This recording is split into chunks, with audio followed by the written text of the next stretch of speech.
যুব সমাজ 500 হাজার 2000 পেয়ে খুব মজা লাগছে, কিন্তু তোমার বাচ্চার শিক্ষা নয়, তোমার বাচ্চা মূর্খ তৈরি হচ্ছে, তোমার বাচ্চা আগামী দিন কারো পক্ষে দাঁড়িয়ে কাউকে বোম মারবে, কারো পক্ষে দাঁড়িয়ে কাউকে শুট করবে, কারো পক্ষে দাঁড়িয়ে কারো ঘর ভাঙবে, আর পরবর্তীতে মিডিয়া পত্রিকাতে এসে যাবে অমুকের বেটা মোল্লার ছেলে, দেখো সন্ত্রাস, তোমার বাচ্চা জন্মের মতো জেলে চলে যাবে।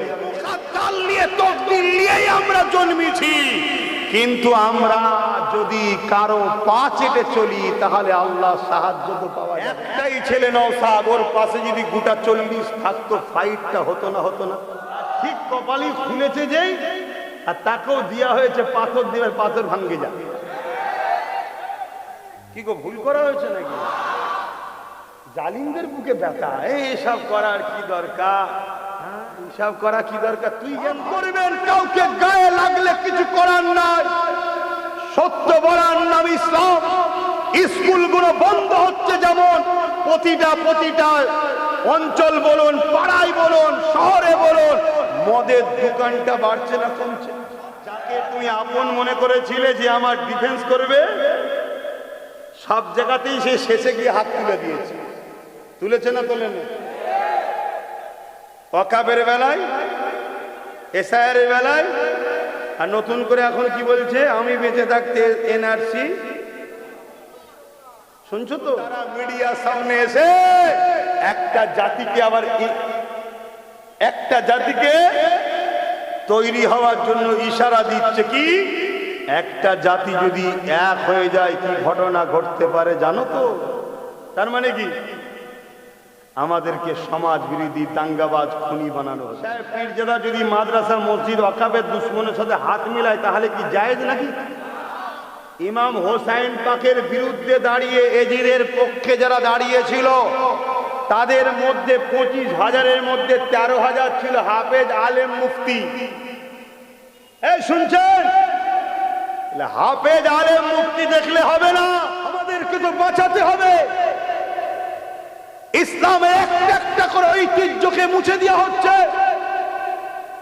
ইসলামের একটা করে নীতিকে বাদ দেওয়া হচ্ছে, ইসলামের একটা কালচার আস্তে আস্তে ধূলিসাৎ করে দেওয়া হচ্ছে। মাফ করবেন, কাউকে গায়ে লাগলে কিছু করার নাই। সত্য বলার নাম ইসলাম। স্কুলগুলো বন্ধ হচ্ছে, যেমন প্রতিটা অঞ্চল বলুন, পাড়ায় বলুন, শহরে বলুন, মদের দোকানটা বাড়ছে না কমছে? তাহলে এরা ইসলামকে মিটাবার পরিকল্পনা করেছে না করেন? শিক্ষা দিবার নাম ইসলাম, আর মদকে মিটাবার নাম ইসলাম। এরা মদ দিচ্ছে, শিক্ষা মিটাচ্ছে, আর তাদের সহযোগিতা উম্মতে মুহাম্মাদি করছে। আর আমরা বলছি হুজুরের শাফাত নিয়ে জান্নাতে যাব। এটা আমার কম ভুল রাস্তায় আছে না নাই? তাহলে এই কমকে বুঝাবার দায়িত্ব কার? ডাক্তারের, উকিলের, পুলিশের, জজের? এ তো মুসলিম উলামারা। আল উলামা ওয়ারাসাতুল আম্বিয়া, নবীর ওয়ারিসরা তো বুঝাবে, আলেমরাই তো বুঝাবে। হে যুব সমাজ, 500 হাজার 2000 পেয়ে খুব মজা লাগছে, কিন্তু তোমার বাচ্চার শিক্ষা নয়, তোমার বাচ্চা মূর্খ তৈরি হচ্ছে, তোমার বাচ্চা আগামী দিন কারো পক্ষে দাঁড়িয়ে কাউকে বোম মারবে, কারো পক্ষে দাঁড়িয়ে কাউকে শুট করবে, কারো পক্ষে দাঁড়িয়ে কারো ঘর ভাঙবে, আর পরবর্তীতে মিডিয়া পত্রিকাতে এসে যাবে অমুকের বেটা মোল্লার ছেলে, দেখো সন্ত্রাস, তোমার বাচ্চা জন্মের মতো জেলে চলে যাবে। একটা পরিকল্পনা চলছে জাতকে দাগ লাগাবার জন্য। যাদের জন্য আমরা লড়াই করি, যাদের জন্যই মারপিট করি, যাদের জন্যই আমরা লড়াই করলাম, আজকে মিডিয়ায় বসে বসে তাদের সামনেই যখন বলা হয় মুসলিম এলাকা সমাজ বিরোধী কাজ বেশি, জুলুম কাজ বেশি, অত্যাচার কাজ বেশি, তারা কি আমাদের হয়ে ব্যাগ ধরে? কথা বলুন। উপরন্তু তারা মিডিয়ার সামনে এসে একটা জাতিকে তৈরি হওয়ার জন্য ইশারা দিচ্ছে। কি একটা জাতি যদি এক হয়ে যায় কি ঘটনা ঘটতে পারে জানো তো?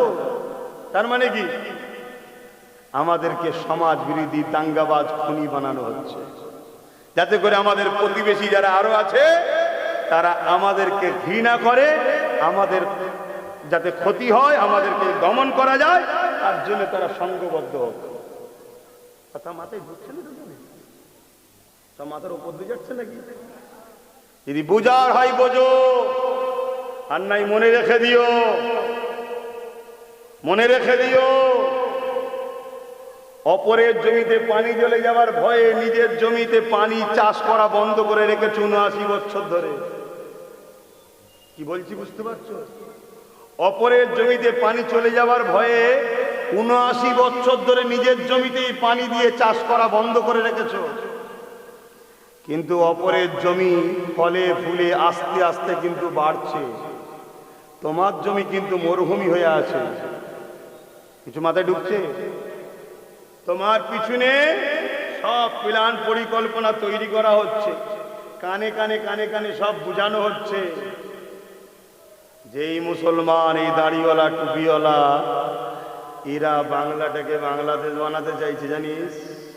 সব চলছে কাজ, তুমি হাঁ করার মতো বসে আছো। তোমাকে মিটাবার সর্বরকম প্ল্যান পরিকল্পনা তৈরি হয়ে গেছে, সব প্ল্যান পরিকল্পনা তৈরি হয়ে গেছে। আর যাকে তুমি আপন মনে করেছিলে যে আমার ডিফেন্স করবে, সব জায়গাতেই সে শেষে গিয়ে হাত তুলে দিয়েছে। তুলেছে না তোলেনি?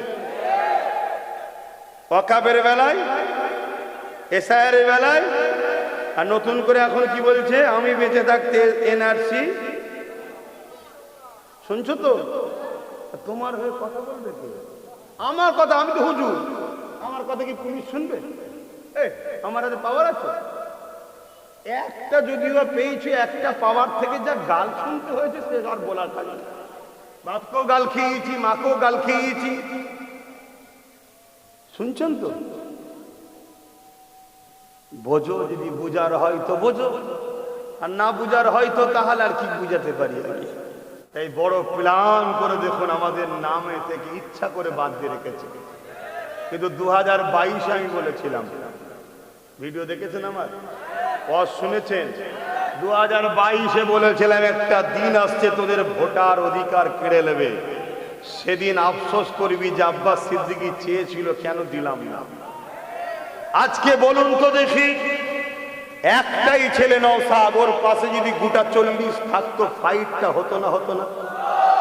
একজন একটাই মামলা করেছে, একজনই লড়ছে, ওর সাথে যদি 40টা 21-এ দিতে লড়াইটা বাড়তো না কমতো? কিন্তু ভয় খেয়ে গেলে ডাকাত ঢুকে যাবে, তাই না? কে ঢুকে যাবে? ডাকাত না ঢুকে যায়, তাই না? ডাকাত তো ঢুকার প্ল্যান করে নিয়েছে।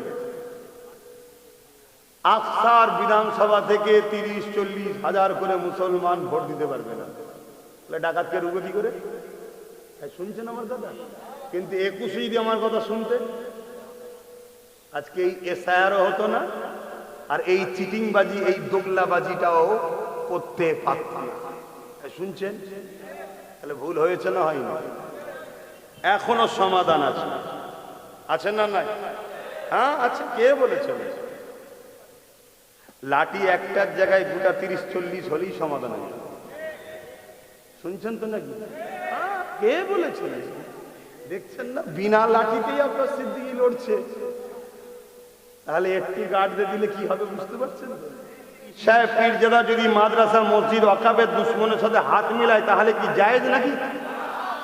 ইমাম হোসাইন পাকের বিরুদ্ধে দাঁড়িয়ে এজিরের পক্ষে যারা দাঁড়িয়েছিল তাদের মধ্যে 25,000-এর মধ্যে 13,000 ছিল হাফেজ, আলেম, মুফতি। এই শুনছেন? হাফেজ, আলেম, মুফতি দেখলে হবে না, কারণ উলামাদের মধ্যে দুটো কোয়ালিটি আছে, একটা খায়রুল উলামা, একটা শাররুল উলামা। ইলম দু জায়গায় আছে, একটা শয়তানের দিকে, একটা রহমানের দিকে। আমার হোসাইন পাকের বিরুদ্ধে যারা দাঁড়িয়েছিল 13,000 মুফতি, মাওলানা, আলেম, তারা কি মনে হয় জান্নাতে যাবে নাকি? আওয়াজ দিচ্ছেন না কেন? টেনশন লাগছে? টেনশন? এ মুখাদ্দাল নিয়ে, তকদির নিয়েই আমরা জন্মেছি। কিন্তু আমরা যদি কারো পা চেটে চলি তাহলে আল্লাহ সাহায্য তো পাওয়া যাবে না। তোমাকে তো প্রমাণ করতে হবে আমি আল্লাহর দিকে, আমি রসুলের দিকে। প্রমাণ করা দরকার আছে না? আমার কথাই অসুবিধা হচ্ছে? বাঁচাবার চেষ্টা করছি। ভালো লাগলে ভালো নিন, না ভালো লাগলে না নিন, আমার কি আছে? আমি ঘরে যে ডাল ভাত খাবো, যা কপালে আছে। ডাল ভাত রানিং বলতে হয় সমাজে, তাই বলা হচ্ছে যা কপালে আছে আমি খাবো, কি আছে? কিন্তু তোমার কি হবে? তোমার বাচ্চাগুলোর কি হবে? কে তোমাদের হয়ে কথা বলবে? কে তোমাদের হয়ে দেখবে? কে তোমাদের হয়ে ব্যাট ধরবে? কে তোমাদের হয়ে ভেতরে কথা বলবে? এগুলো ভাবো, ভাবার দিন এসেছে। মুফতি হোক, মাওলানা হোক, পীর হোক, বক্তা হোক, হাফেজ হোক, নামাজি হোক, জাকরিন হোক, যারা সেদিন হোসাইন পাকের বিরুদ্ধে দাঁড়িয়ে আলে রসুলদেরকে শহীদ করেছে, 3 মাসের বাচ্চা আলী আসগারকে তীর মেরেছে, তারাও তো নামাজি ছিল। আজকের কোন মোল্লা, মুফতি, বক্তা মসজিদ মাদ্রাসা দুশ্মনদের দিকে যদি দাঁড়ায়, তার মানে মনে রাখতে হবে এরা আজকের এজিদদের দালাল। আমার সঙ্গে একমত করা হাত তুলে সাক্ষী দেন, লম্বা করে হাত তুলুন। আমার কথায় একমত আপনারা? এদের দ্বারা দিনের কখনো উপকার হয়নি, এদের দ্বারা দিনের ক্ষতি। তবে একজনের কপাল খুলেছে দেখলাম, শুনছেন না? হ্যাঁ, কারবালার ইতিহাসেও ঠিক এরকম একটা দেখা গিয়েছিল। একজনই ফিরেছিল, হুরবিনে জিদ। শুনছেন তো নাকি? হ্যাঁ, আর ঠিক কপালই খুলেছে যেই, আর তাকেও দেওয়া হয়েছে পাথর দিয়ে, পাথর ভাঙ্গে যাবে। কি গো, ভুল করা হয়েছে নাকি? জালিমদের বুকে ব্যথা। এইসব করার কি দরকার? এইসব করা কি দরকার? তুই জ্ঞান দিবি? তুই জ্ঞান দিবি? আসানসোলের দাঙ্গাবাজ, তাকে ওয়েলকাম জানালি, খেয়াল নেই তোদের? হ্যাঁ, ইন্টারন্যাশনাল ধর্ষক, তাকে ওয়েলকাম জানিয়েছিস, খেয়াল নেই তোদের? একে তবুও তো 2 মাস ধরে তওবা তিল্লা করিয়ে মাজা ঘষা করে যাদের উপরে জুলুম হয় তাদের কাছে ক্ষমা টমা চেয়ে তারপরে লিয়া হয়েছে। যার গেছে সে মাফ করে দিয়েছে, তোরা তো বুঝ পাচ্ছি কেন রে? তার মানে ব্যাপারটা উল্টো, মানে হালে পানি চলে গেছে, মাথায় বাজ পড়ে গেছে, খোদার গজব পড়বে এরপরে।